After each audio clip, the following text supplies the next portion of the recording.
Welcome to my YouTube automotive channel. In today's video, I'm sitting in a 2026 Ford F-150 and I will show you how to adjust the position of the steering wheel.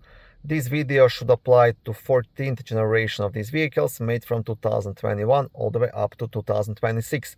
Also, if this video was helpful, please consider supporting the channel by liking the video, subscribing to the channel, or becoming a channel member.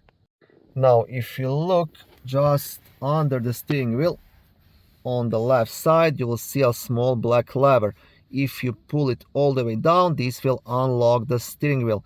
Now, before doing this, I just want to mention, never do this while driving. So always make sure vehicle is parked and ideally turned off.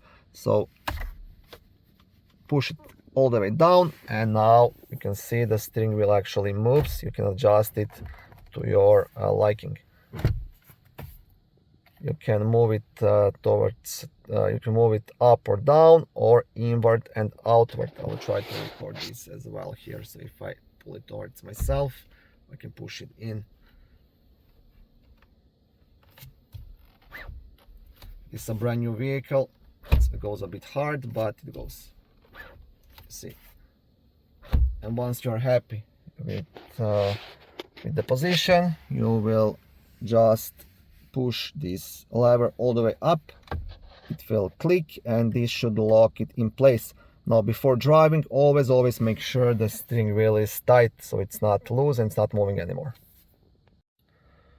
Thank you for watching this video. I hope it was helpful and educational. If it was, please like it and consider subscribing to my YouTube automotive channel. On my channel there is lots of how-to videos, do-it-yourself videos, car reviews, product reviews, and other similar automotive topics.